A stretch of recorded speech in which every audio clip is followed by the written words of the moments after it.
NBS Frontline.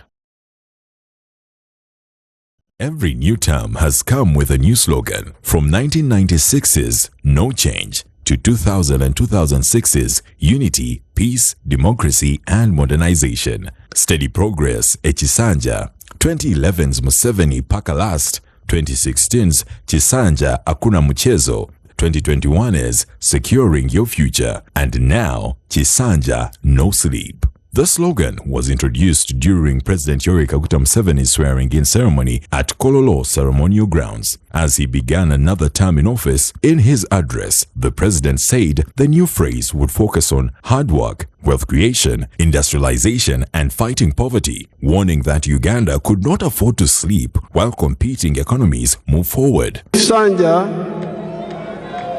should be regarded as a Kisanja of no more sleep for all Ugandans. According to Museveni, Kisanja No Sleep represents a period of action aimed at accelerating economic transformation and improving household incomes through government wealth creation programs and increased production. Critics of the government, however, argue that similar commitments were made during Hakuna Mchezo era, yet challenges such as unemployment, corruption, and the high cost of living remain unresolved. The slogans will change, but his approach remains the same. So if this time he's saying no sleep, I hope he will not sleep himself. Like always, supporters of the National Resistance Movement defend the new slogan, saying it reflects the president's determination to sustain Uganda's middle-income ambitions through industrialization, regional trade, and infrastructure development. He's always been teaching our people how to transform. So I think we should walk the talk this time, as Mzee has emphasized, please. As the debate over the slogan continues, many Ugandans are now questioning whether Kisanja No Sleep will deliver measurable change or simply become another memorable political catchphrase in the country's history. This is The Frontline.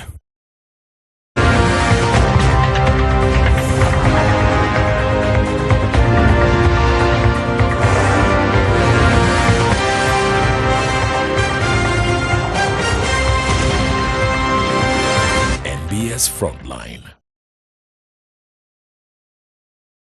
It's The Frontline. My name is Simon Kagwanjara. A very good evening to you and welcome.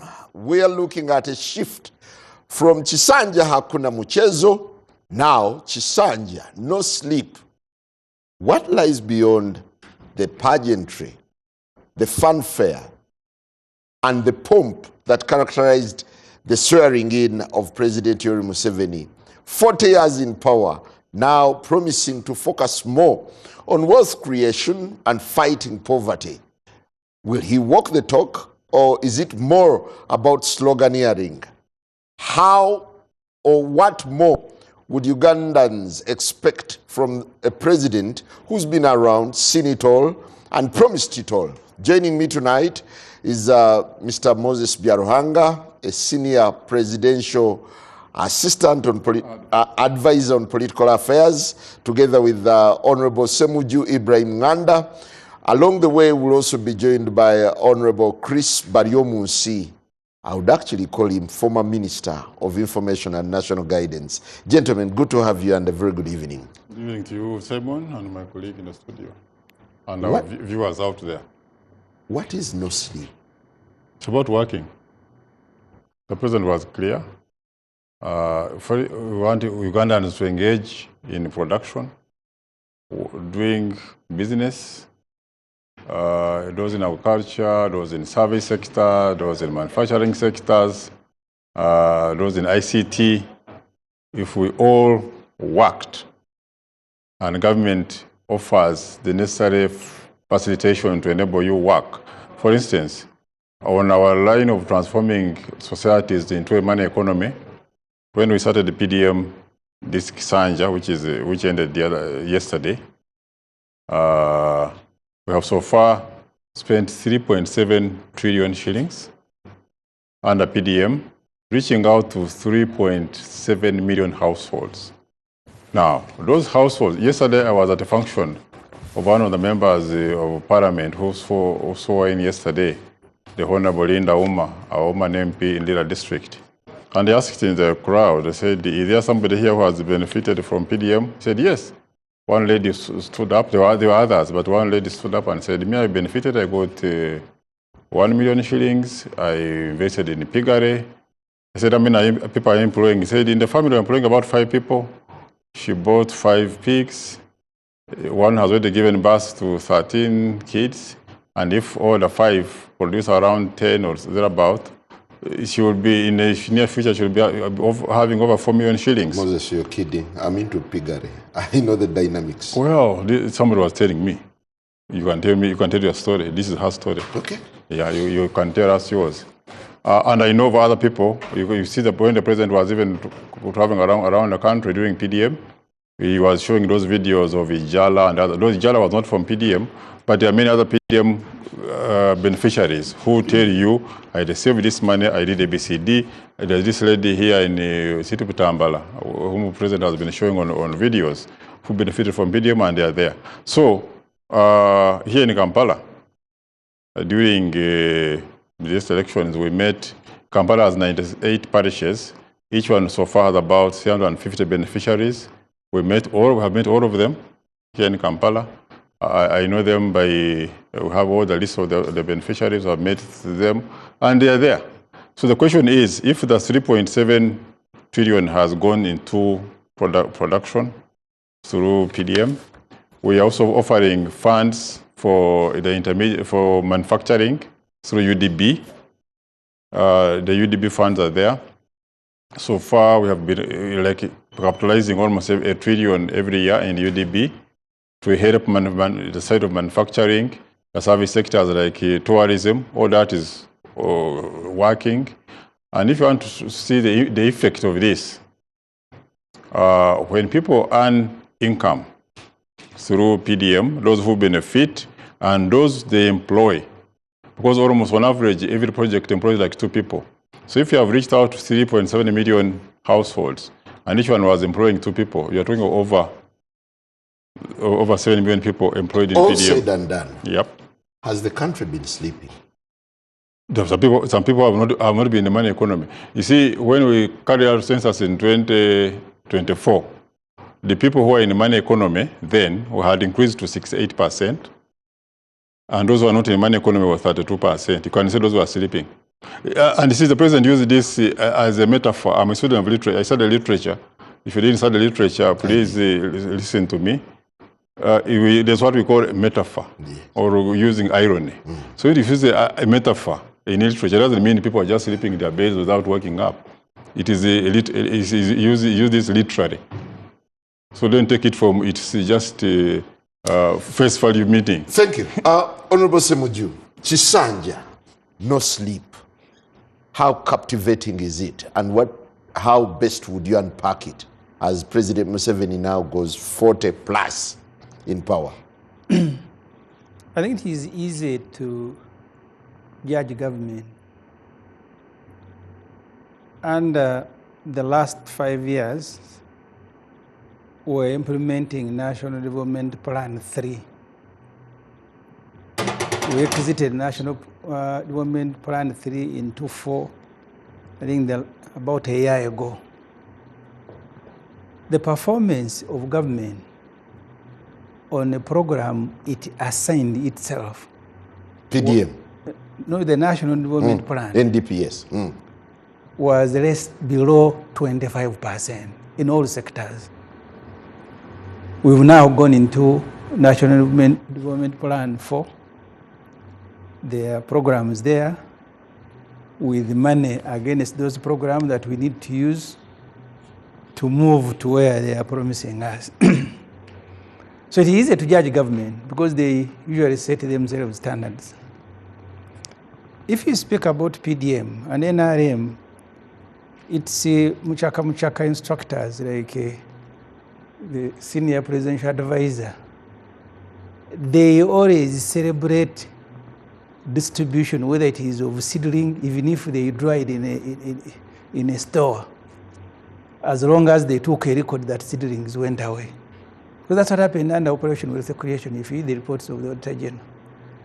You don't judge the success of PDM by the number that have received the money. You judge by the number that have transformed. Because the target of this program was the 39% households who the government said are not in the money economy.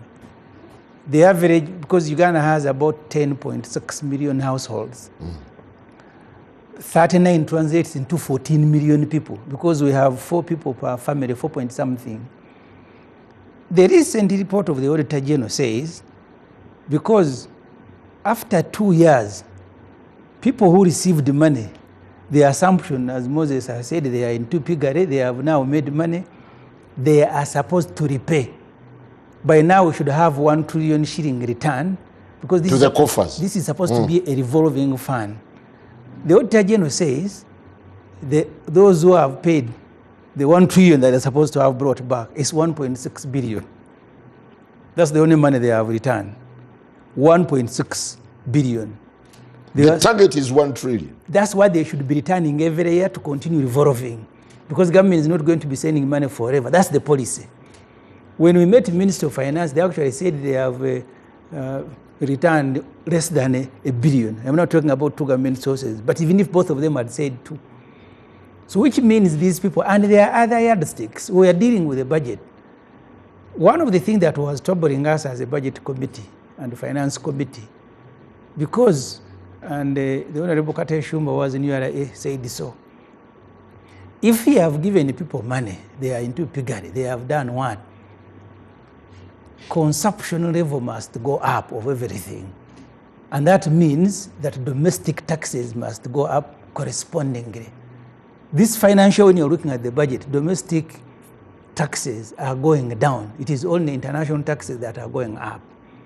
So if you want to use yardsticks beyond the sloganeering and politics, we haven't registered success. The only success, I agree with Moses, is that they went and stood on top of a hill and started distributing money, and people who have money are happy. When you call one in a crowd, they will gladly say, I am here, I received. But the transformation, because the issue was, this is like a rural credit facility. You want people to access money, because government thought the factor that was missing in production in the rural areas was money. Make money available. People will go into what Moses has described, and then they are happy. And then you see that but in now, them returning the money. Now the president seems to be coming to remedy this, isn't he? Yes. Ssemujju is missing a point. First, look at OWC, wealth creation. When we distributed the seedlings of coffee free to the farmers, starting in 2013, along the years, today the coffee exports, the coffee bags, what they call the 60 kg bags, have moved from about 3 million to 9 million. So 3-fold bags. And the earnings from coffee have increased from $400 million, between $400 and $500 million a year, to $2.4 billion in the last year. Do you know of any particular plantation that you could proudly say this was sponsored by government? Yes. Where? Across the country, where we distribute seedlings. Now, you think this coffee which is being exported in the large volume of 9 million bags, earning the country $2.4 billion, the first ever in so many years of Uganda. Listen. No. Yes. Listen, this coffee is coming from where? Is it coming from Congo? Is it coming from Rwanda? No, people buy their seedlings. No, we have been distributing free coffee seedlings in Uganda, and that's the success you are seeing. It's under OWC.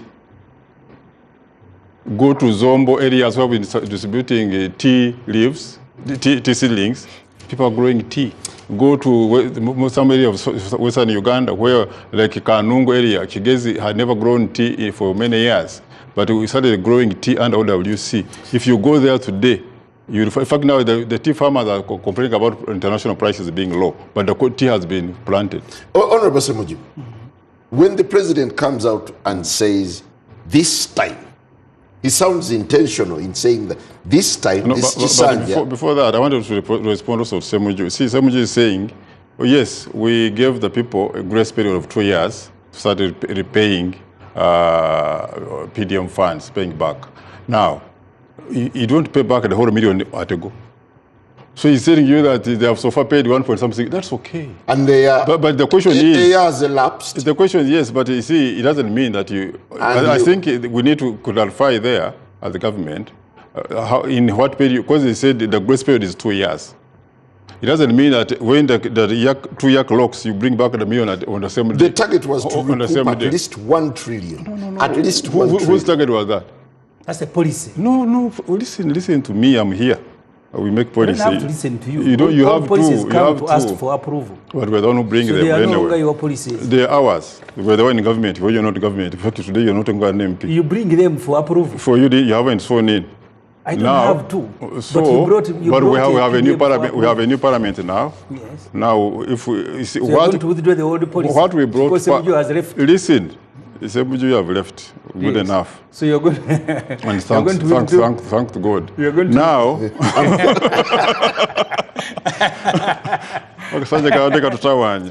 So you see, we said we gave a grace period of 2 years. Now, Ssemujju is assuming that after the year clocks 2 years, you bring the whole million at a go. Can you call PDM a success story? Yes, it is. Where you have not even recouped. No, it's not about our issue was not just about recouping. Our issue was helping these people with the capital to start businesses, which they have done. Now, on the question of payment, they have defaulted. We gave them a grace period of 2 years. We need to sensitize them on the mode of repayment. Okay. Because you ate into because the policy did not state that you should pay it in this period. Well, Honorable Ssemujju, you may come. And we shall clarify on that.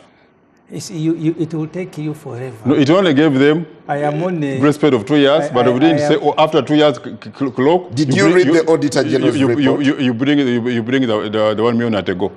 The Auditor General was talking about recovery. Even when you borrow from the bank, you have borrowed 10 million, and they give you a grace period of say 3 months. Doesn't mean that you bring the 10 million after 3 months. Well, it is easy, and you can eat into my time. What we are supposed to have recovered by today. You don't. Well, I don't have that figure on me. So then, but why are you? No, you said you drafted the success. No, it is not clear. That was not clarified. Okay. It's not clarified. I can get you the figures here. I mean, for me, the issue. Because these are government reports. Yeah. I have told you here time and again, if you read the Bank of Uganda Financial Capability Survey report, Bank of Uganda is telling you that people who earn 1 million shilling and above, because let me first give you the other figures for me to explain this. URA has on its register, because URA collects more money from pay as you earn, which is 7 trillion. But they are collecting it from about 1 million, sometimes 800,000 people. Those are people who are paying that amount of money. In the formal, people who have formal employment that you can tax to grow a country, you can look at this, because in the public service you have just less than 500,000. If you look at the NSSF has about 2 million registered contributors, but annually you have about 800,000 who are contributing. But also if you look at the register of URA, people who directly pay as you earn, they have, I think, about 2 million, but less than 1 million are contributing. Well, so Honorable Ssemujju, yeah, so in essence, what does Museveni's 7th term bring to the country? It brings nothing.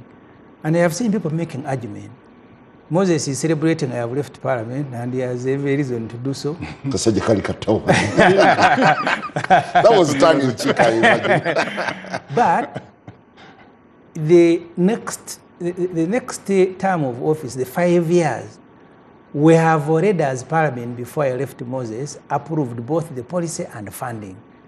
The next 1 year, what will be done in the next 1 year is already passed by Parliament. So 1 year is gone. And what have we passed? 84 trillion budget, 33 trillion is for debt servicing. You have about 10 trillion paying government employees. 8 trillion other recurrent expenditure, vehicles, fuel, seminars, special meals, etc. Moses, if you look at the 14 million people who are 39% households in Uganda, in the last 4 years, you can even add the 1 trillion that came in last. The last time when I was making a presentation in Parliament, you had spent about 4.3 trillion on 14 million people under PDM. Because 1 trillion is also passed, it is gone. For next financial year? We've closed the term. So in this 5-year term, because we started with 300 million, no, the total, preparation hadn't been done. I got a figure today from finance. I don't have to go to, I don't have to go to finance. I passed the money in Parliament. You can have your figure, Moses. What you pass and what you will argue your figure, I'm arguing mine. And you don't have Ssemujju, you have had issues of what you have passed and what has been released not being the same. I know both. Yeah. I am telling you, so today, all the money for PDA. I got from accountant general. In this term of office, listen, Moses. In this term of office, we have passed and finance has released 4.3 trillion. We have spent on State House 4.4 trillion. So you have Does that figure match what you got? Wait, it doesn't have to match. It's not the originator of the figures. I receive figures officially. Please. And that's why you celebrate. Your time is gone. Celebrating my departure in Parliament. This is from Ssemujju, the Accountant General. The figures of what it is. I got it today. You want to look at this? I don't have to. Yes, so I don't have to. How do you verify your sources? But it changes nothing. You have his telephone number. It changes nothing because actually it says they have spent less. Me, I'm saying they have spent more. So I'm happy we can go with this figure, even if he reduces 3.7 trillion. Yeah. 3.7 trillion. We can actually even so far released. I have no problem with the figure he's quoting, but the issue is in the last 5 years of Kisanja Hakuna Mchezo, you have spent 4.4 trillion at the residence of the President's State House. One person and family. But you have also spent 3.7 on 14 million people. So who will get out of poverty? So the biggest problem of government, that's why I said you need to contextualize. I need this distinction. State House? 4.4 trillion. 14 million people under PDM, the 39% households, you've spent, according to Yarohanga, 3.7. The figures I have in Parliament, including money that we passed, is 4.3. Because I am also including money that... So now the president is coming to fix with Hakuna sleep. But I'm telling you, have passed the budget for next financial year. Yeah, and who's going to spend it? The spending is going to be the same. Yeah. And I have told you. So where is your problem?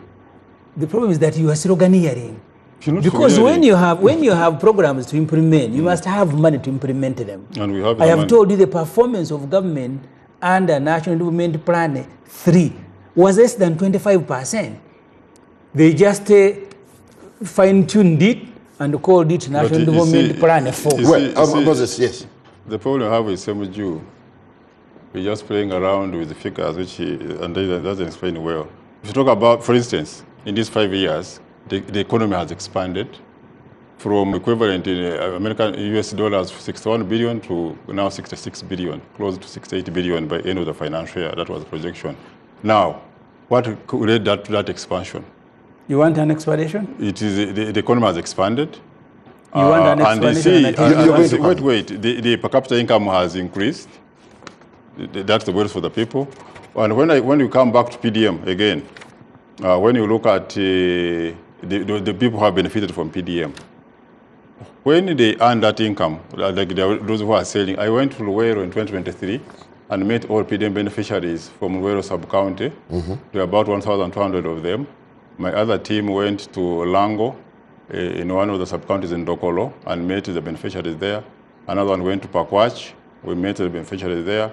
Another went to Mukono in C sub-county and we met the beneficiaries there. And each one of them were telling us their stories. Is it part of your docket? Yeah. We run a country. Okay. Yeah. So, we met these beneficiaries. And they were telling us their stories. I've benefited this, I've done this, I've done this, and done this. Even where there were mistakes of people, asking for them to pay money to receive, before they receive the 1 million. They gave us all those reports, and the action was taken on the culprits. So when I talk about the impact of PDM, I know what I'm talking about, because we have been dealing with the people directly. When they earn income, they spend on infrastructure, on consumption. When they spend on consumption, they are consuming goods produced in Uganda, even some of which are imported.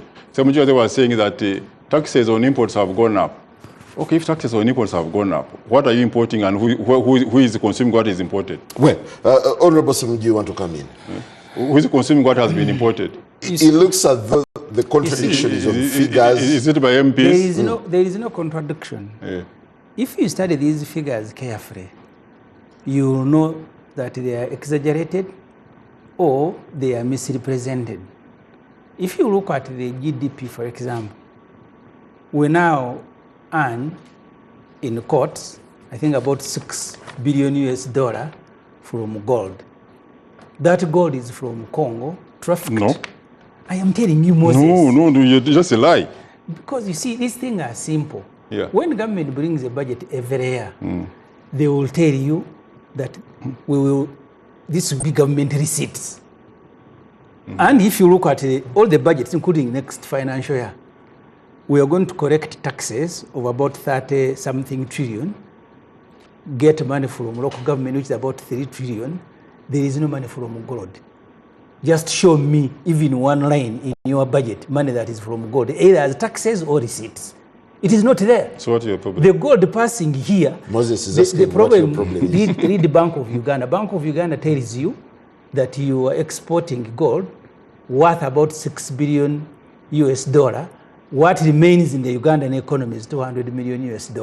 What that means, when they are calculating GDP, they are going to include the gold, which is just passing.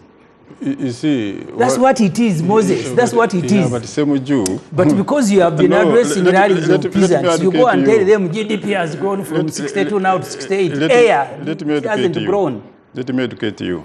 You see, Uganda, educate Ssemujju. Yeah. Who's been passing the budget?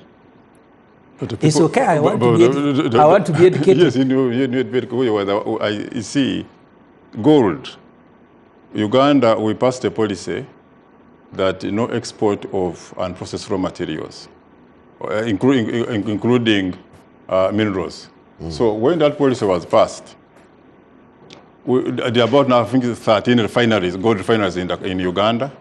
When you look at the figures from URA, gold is coming in from Ghana, it's coming in from Mozambique, it's coming in from Botswana, it's coming in from some countries in Southern Africa for refining here in Uganda. Where is the refinery? There are about 13 of them in Uganda. Wow. You don't know that, Kagwa? Okay. I can organize and take you to one of them. So there are many of them. So because we are refining gold, gold is coming in from other countries for refining through Uganda. So what is talking about the value of what remains is the value added. Because the other one has come in as gold from Ghana, it's not your gold. You add value through refining it to 99.9%, and it goes it's exported. So that's what's happening. It's not coming from Congo. Congo will be sold the least. You can get figures from URA because you talk about figures. Get figures from URA about Ugandan imports. You will see a lot of gold coming in. Do you get conviction out of this? So whether you convince or not, I'm not convincing him. I'm convincing the viewers. It's about Ssemujju, because Ssemujju can deliberately refuse to accept facts. That's his problem.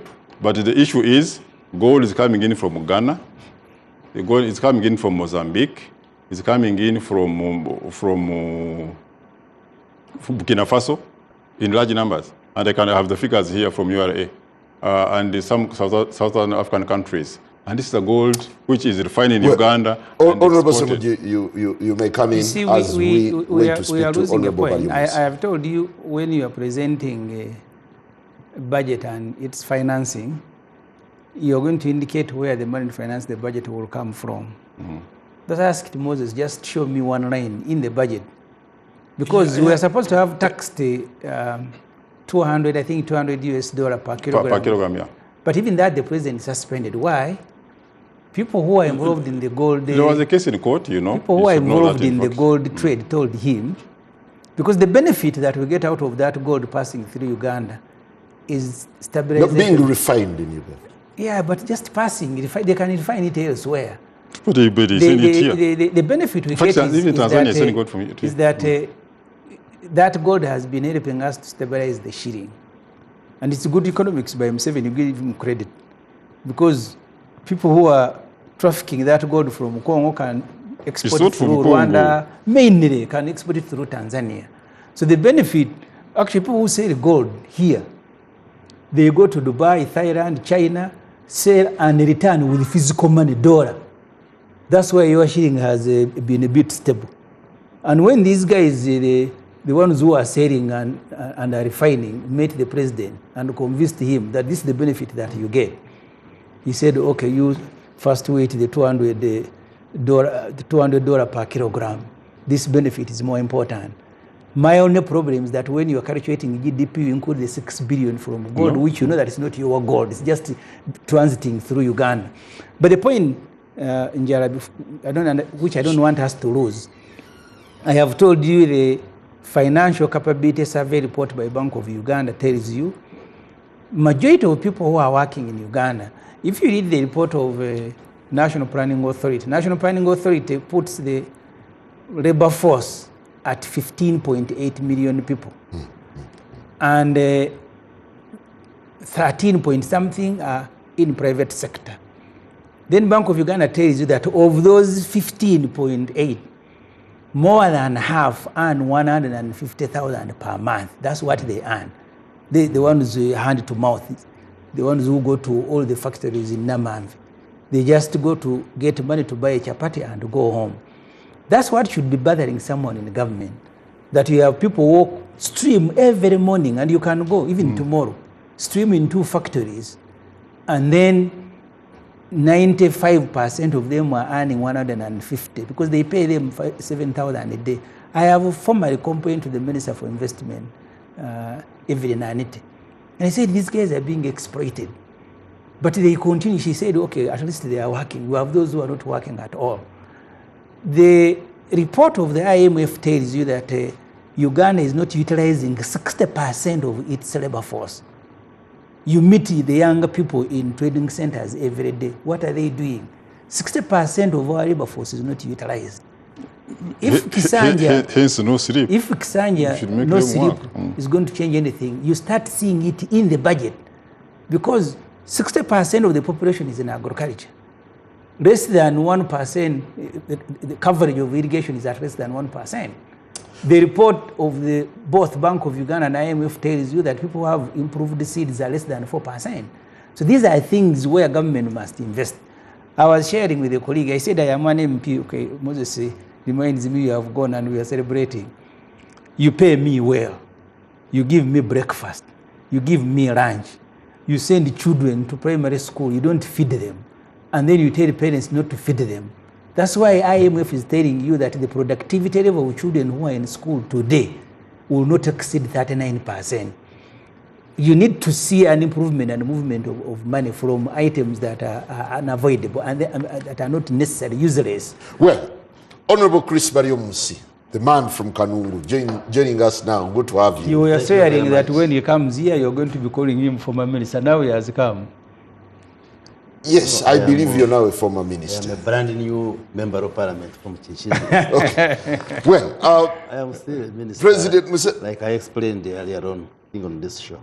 We're finding this problematic that in the new term, the same cabinet, was the same cabinet now transferred?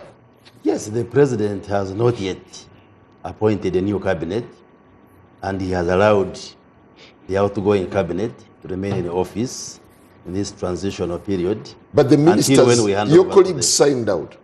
Which ones? Honorable Mao, several ministers signed out and said they're done. How? Did you attend the ceremonies where No, Honorable Norbert Mao took a video and said, it's my last day, I am signing out of office, I will no longer be Minister of Justice until otherwise. Well, it's just misguided. Because I have said on this very show that the president spoke over the issue. and said the ministers Yeah, are you should speaking, continue. Are you speaking like national guidance? Absolutely. I am the Minister of Information. Well, so you're Minister for advised- Information. He advised that the honorable ministers should keep in office irregularly until that time when the new team has come and then the ministers hand over. Maybe, like I said earlier on, do you think he's there is a issuing- lacuna? Do you find he's a lacuna? issuing the appropriate instrument to effect that transition. Do you find a lacuna in? In the 9th Parliament, the Honorable Dr. Urumebaiga tabled the private members' bill on transition. The NRM people are hysterical. Even to hear word transition, they thought that maybe Museveni was going the following day. They opposed the bill. I visited Ghana. Their experience was chaotic. When J. Rawlings left office, he supported his vice president, and the vice president lost. The opposition that had won did not wait for a formal handover. They were kicking doors the following day. As a result, Ghana enacted a transition act that guides what happens. It shouldn't be at the whim of the president that you must continue. So we are still lacking that, and I agree. From 7 says ministers should stay on until a formal handover has happened. Is it irregular or you find it should be okay, but we need to make it regular if it is irregular. Well, so we need a transitional arrangement, because I saw people in these Mivumba attires in Koro, the ones who are sharing in the president. We must have a national transitional committee that welcomes the president and hand over instruments. It cannot be you with the Museveni poster on your shoulder that you are the one. There must be a national committees to hand transition. The trouble is that because they are transiting, they are the ones who are transiting and the ones who are incoming. Well, Honorable Barrio Now you Musa. are saying I'm putting on Muvumba. Muvumba means the second-hand clothes. Are you saying they are clothes which come from outside Uganda, second-hand with the Museveni's portrait? You buy and then put Museveni portrait. Museveni, President Museveni, Yes. declared Kisanja no sleep. Yes. Are we seeing a rebrand of Museveni 40 years later? Well, I have been following the debate from the beginning on Afro Mobile. phone. Like Moses said, don't just take it literally that he meant sleeping in a bed or on the floor. He has been using that language largely to explain the effort by government to create wealth creation and ensuring that Ugandans get out of subsistence livelihood and get into the money economy. And you recall that in the 2014 census, the statistics that we got were that up to 68% of Ugandan households were in subsistence economy. Subsistence means hand to mouth. And this later fell to 39%. I think the latest figures from the Uganda Bureau of Statistics put the figure at 33%. So he considers those who are not part of the money economy as those who are sleeping.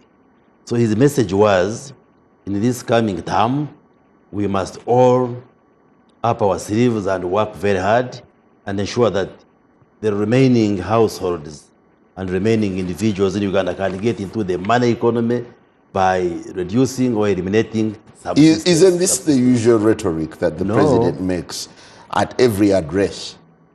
Well, even if it is the usual rhetoric, but there is evidence that things have been progressing. There has been significant progress. Even the PDM we have been speaking about, there is progress which is visible.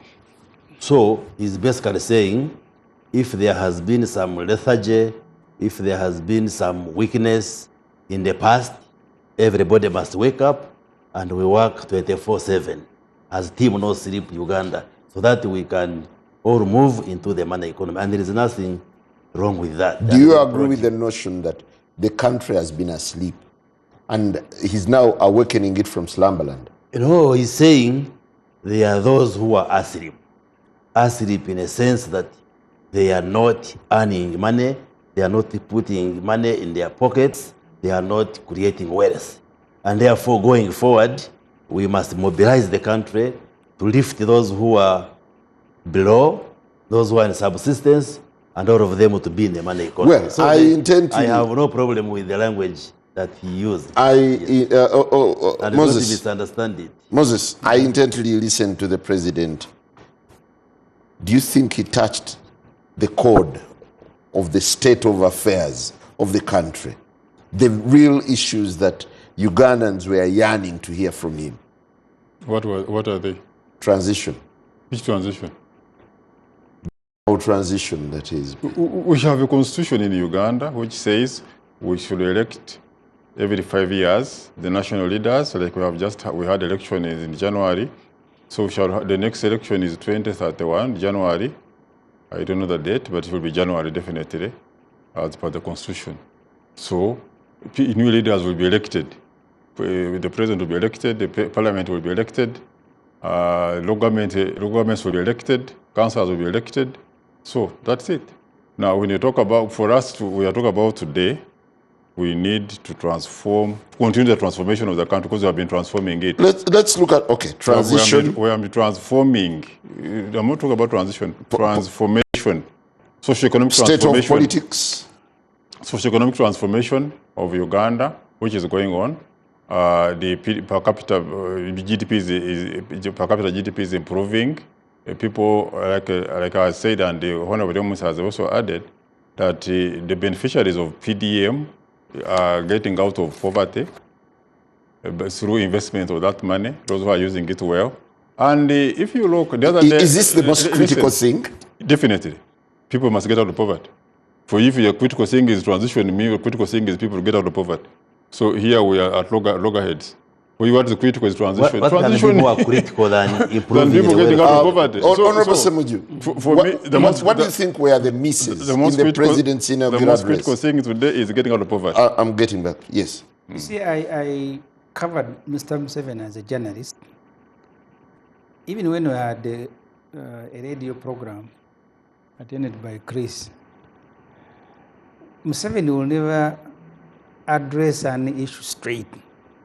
Never. He will give a lengthy background, and then the issues you want him to touch, he will scratch them and then he will end. I went to cover the movement conference in Chankwanz 2003. I was at Monitor. The issue that was troubling the country was the maneuvers to remove the term limits from the constitution. Museveni gave a 2-hour and I think 15 minutes address on creation of man from Victoria Mugenyi, what. Towards the end, he said there is also this issue, one paragraph. But that's what the country was waiting to listen to. When we went to Parliament, in the 9th Parliament, he had grouped younger MPs and he was meeting groups. So he meets one group, starts his ideology, what, Pan-Africanism, those things that he likes. Fiona Egunyu was, I think, Buvuma Woman MP, told the president, my people are not going to eat ideology. I want you to speak about the issues. Of course, the rest is history. So what is troubling the country is politics, and Museveni has written it himself. In one of his books, What is Africa's Problems was not transformation. That's not what he said, Moses Biarahang. I am reminding you. Poverty. He said what is troubling Africa are leaders who overstay in power. In a book written. Without being elected. He never put that. You are now qualifying it. It is not in the book, but go and read it again. I think now you feel funny about it. Now you have to qualify to read it. So what was troubling Africa, according to that Museveni of that time, was backwardness. Leaders. No. The biggest. That's the book. I've read that book. It does not matter. So am I lying? There's even a second edition. Did you also talk about backwardness? Troubling Africa. I am picking one issue. So you are there are many other issues. The others. You are adding another. The whole book was not written on one topic. But after writing it and say, because the book cannot be one sentence. Yes. Yeah, there's also backwardness. And I'm not stupid to say that the whole book was about that. And he has written many more books. That's what you're implying. So you cannot summarize, as people say these days, you cannot summarize the issue of politics in the country. It's a very big issue. it gives people comfort to work. And that's why it is the most debated issue, not the transformation, Moses, you are talking about. Everybody wants to be transformed. But you must also sort out the politics. So what did you want him to say about politics? He no longer says it, so I didn't want him to say it because he was never going to say it. I have asked him personally, not through anyone. We are seated the way we are seated here. And I told him, give Uganda a gift to Mr. Museveni by announcing when you are leaving. Then he said, the NRM will decide. So the point is, you have an 80-year-old man. I saw the recent article by Andrew Mwenda. He said his age has now become a trouble for the country. The way people were taking advantage of Museveni's age. That is Mwenda's latest article, the spokesperson of PLE. He thinks the age has an issue. When you are 81 years old, you must give people comfort that this is how politics is going to be done. Because it is one uncompleted project in Uganda. The constitution had set parameters, they were removed. You have had Museveni staying in power almost for life.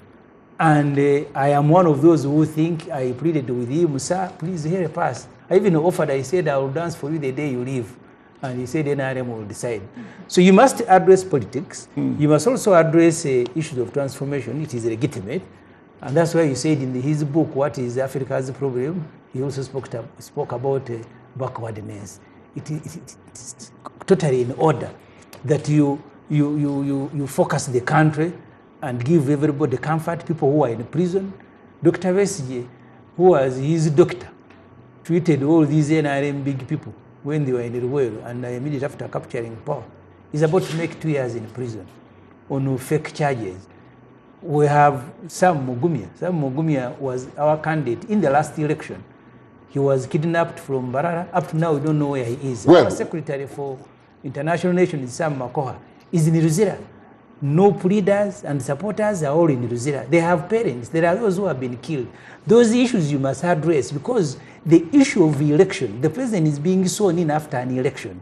Sort out issues to do with the election and then rally the country on transformation. Well, when we return, Honorable Wariomusi will definitely be giving you an answer to this because I've seen quite a number of headlines in global media outlets.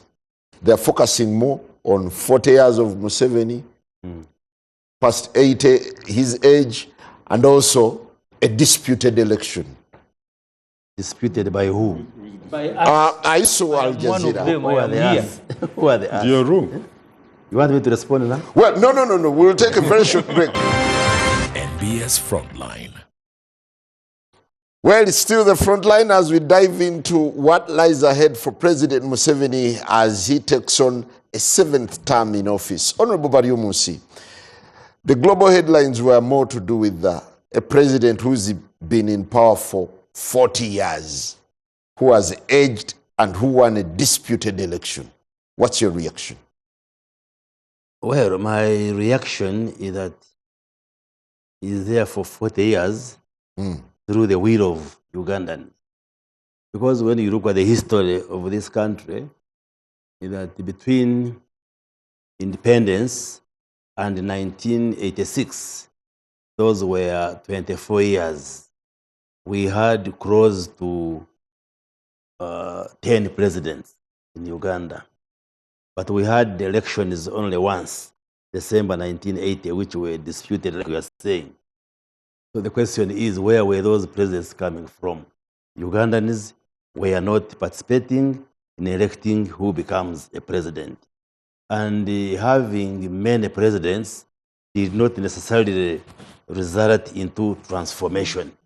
Rather, the state collapsed.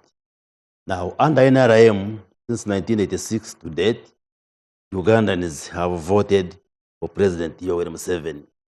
The lesson you draw from that is that Ugandans have appreciated that what you lack is not just changing presidents, but what Uganda lacked with a questionable election. Just hold on. What Ugandans lacked was having a leader, a president, who knows what to do and who is leading the transformation process of the country. Because when you look at that period when we had many presidents, some of them being there for months and days, and when we have had one president over this period, there has been appreciable transformation and progress in the 40 years. And that's why the president is voted again. So those global headlines can be there, but Ugandans who understand the history of the country also understand why they vote for President. Because President Yoweri Museveni is not imposing himself on Ugandans. In the last election, there were 8 candidates who went out to canvass for support. And in the politics, whoever gets the largest majority becomes the winner. The president got close to 72% of those who cast their votes and was declared the winner. So do you want him to apologize for winning the elections? No. And therefore, what Ugandans need is transformation, is better services, is progress going ahead, not necessarily changing presidents. What we are calling disputed elections, disputed by who? Well, some of the candidates who participated, particularly the leader of NUP, just went away, I think for Cheyo, if I can say that. But nobody, first of all, nobody chased him. I have said severally, the state is not hunting for him. There are constitutional means how to challenge an election. If you are not satisfied with the results, you will go to court, and the court determines the outcome. So there is no dispute. The dispute is in the people's just minds, especially what some of the opposition leaders feed the outside world through social media and so forth. But there is no dispute in Uganda. Uganda is peaceful from corner to corner. Ugandans have accepted the results. You saw how they turned up, how they have been celebrating the swearing in, and we are moving. And what we are calling transition is taking place in Uganda. That's why the other time we had the FDC as leader of opposition. Then they transited to NUP as leader of opposition. You see the high attrition rate in the parliament, where 60% plus of MPs lose, a new team comes. The councillors are being voted in and out. Transition is happening. What probably some of you... transition that's... Just hold on. What some of you want to call transition is the President Yoweri Museveni leaving power. That's not the definition. President Yoweri Museveni will leave power for some time later. But as long as the NRM party which he leads endorses him as a flag bearer, like it has done, and Ugandans vote for him, there is no big problem. Well, so the question of saying the main issue is politics and so forth, these issues of governance, issues of politics, are well articulated in the Constitution. Moses, there is so much fuss about the president's long stay in power and his age. Do you think these two are counting against him as he takes on the 7th term? Why would they count against him? Ugandans voted for him knowing how old he is. There were people who are younger. It's not about age. People are saying, where are you taking us? So, for instance, there's something I liked about NUP. When their president was in Usoga, he made a statement. He said, I'm going to abolish PDM. He's younger than President Museveni. Now, I like that statement. In fact, whenever I would go on radios, I was having a radio program every Tuesday on CBS during the campaign period. And I would say, you choose between the one who's going to abolish PDM and the one who's going to maintain PDM. So it's about your policy. What are you promising Ugandans? So Ugandans were seeing the young and the old and who. There were the Mugisha Muntu, where maybe you could say middle, I don't know that would be middle age. I think he's in the 60s. The other, Bobby Wine must be maybe either late 30s or early 40s. President Museveni in the 80s. So people made the choice. Depending on what message are you giving them. So why would people be bothered that, yes, they know his age, they voted for him. They know his programs. They know what to expect from Museveni. They know what they know where he has gotten Uganda from, where it is today.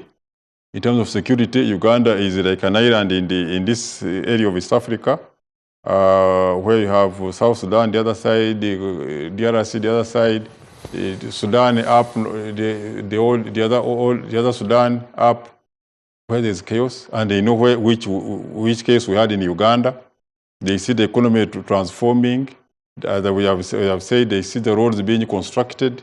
They see we have now recently started on construction of standard gauge railway.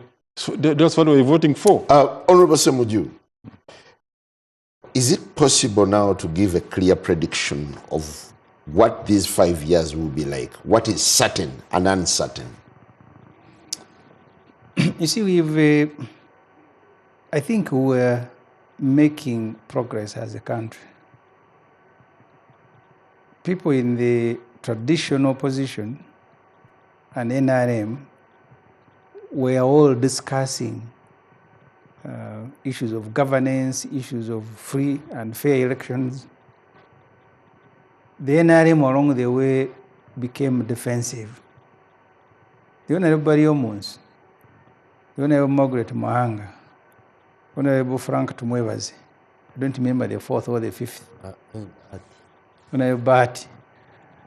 After, I think, 2006 election, wrote a paper calling for an internal discussion about, I think, their own elections and by extension, the country's elections.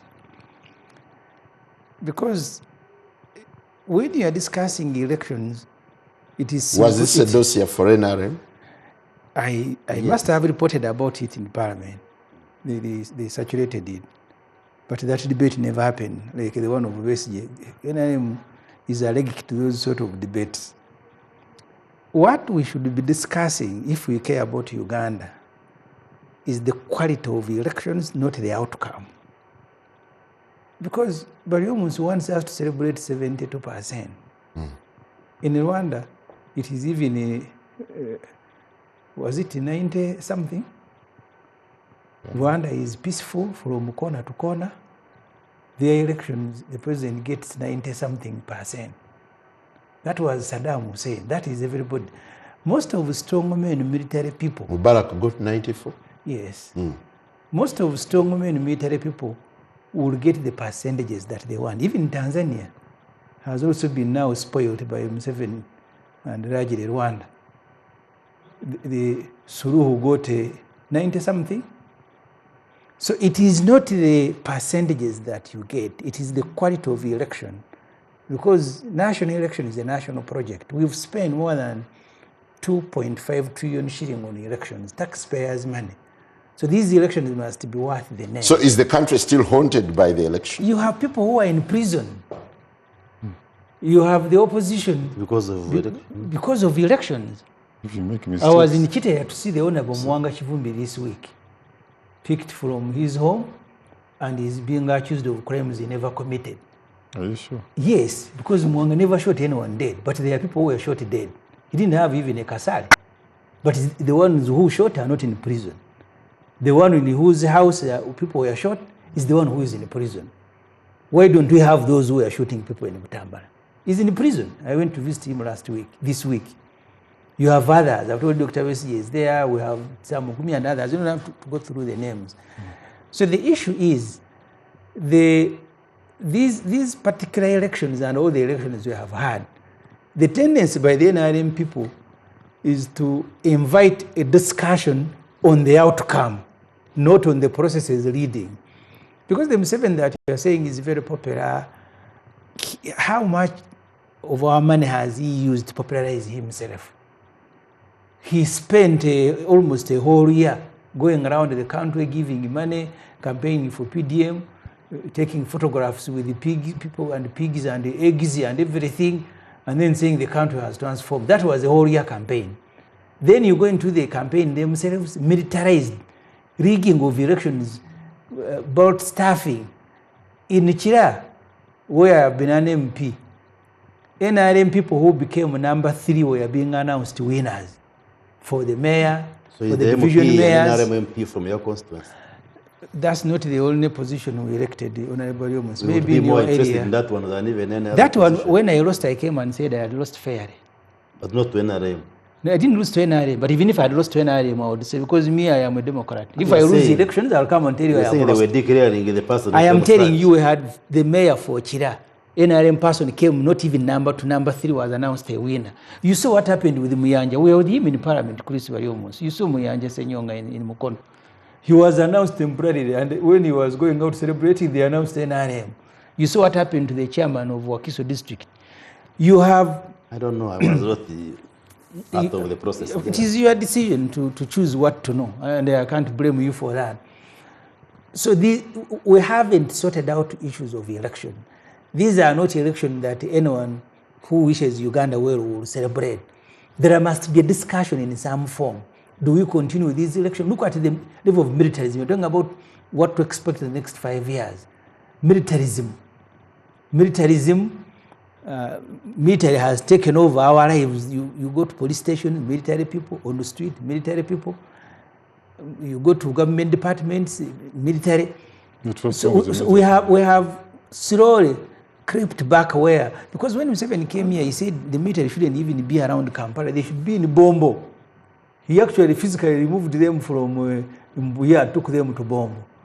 Now, not only did he bring them back to Mbuya, they are the ones in NIRA, they are the ones in immigration, they are the ones in parliament, they are the ones everywhere. And they are doing well.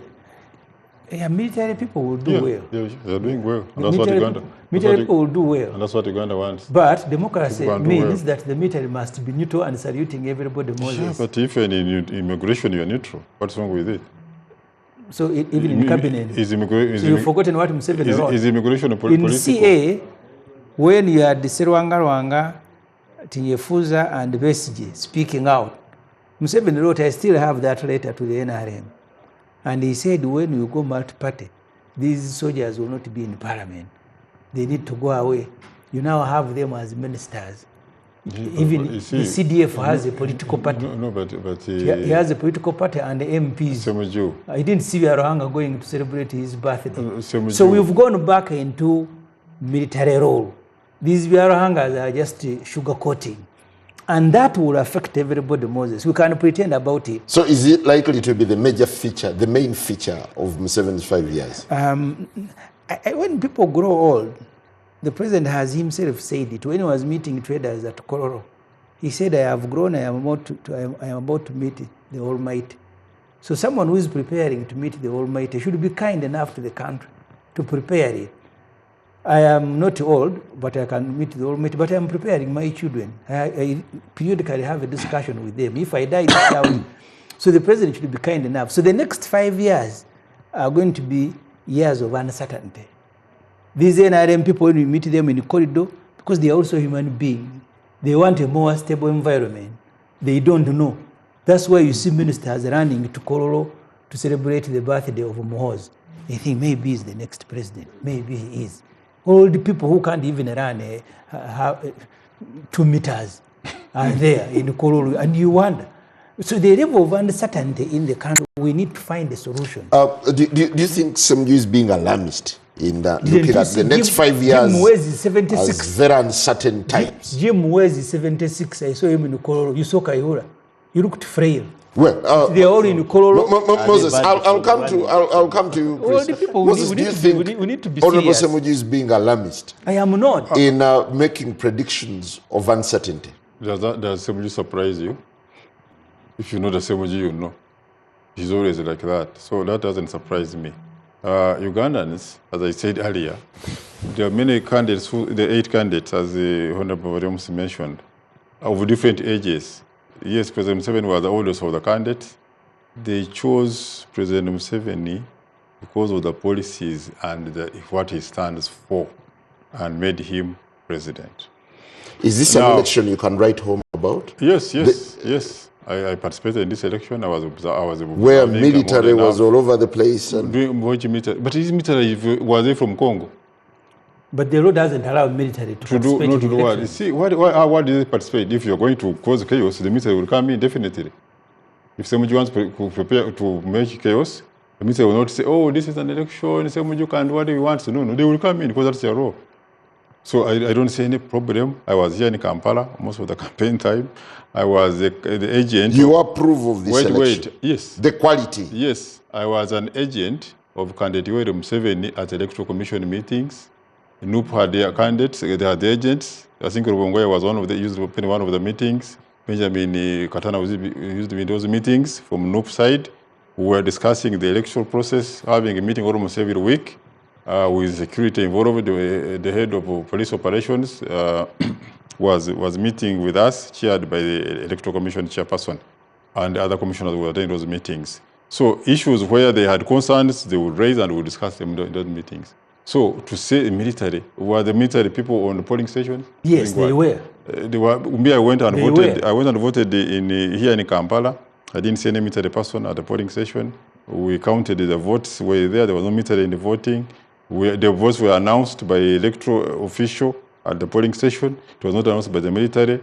So what gives you hope that the next 5 years are going to be bright, not as bleak as Ssemujju said? Because we have had bright 40 years. Why should the 5 be a problem when we have had the 40 and the 40 are bright? Don't you know that? That's why we are here, because there's security in the country. There cannot be insecurity in these next 5 years. Whoever will try to bring insecurity in Uganda will definitely be dealt with like we have dealt with many before. Remember at one time we had the LRA fighting, we had the UPN in Teso, we had the Front for National Salvation in West Nile, we had the ADF coming from Congo. We have dealt with all of them. Do you know of any unresolved political questions that need to be tackled in the next 5 years? I don't know of any, because yes, everything is laid down in the Constitution of Uganda. If you want to change a president, it is clear how you change a president. If you want to change an MP, like they changed the Ssemujju, it is very clear. It was in the context of the Constitution. That's why Ssemujju cannot complaining, because his removal was constitutional. They didn't come and say, Ssemujju, get out, because you criticize NRM. No. Moses, I never had the military. The person who defeated me never had the military. He didn't fire tear gas at me. I didn't fire tear gas. So where is the military you talk about? Me, things that Museveni was doing to his rivals. Firing tear gas, accessing their please, venues. Please, no.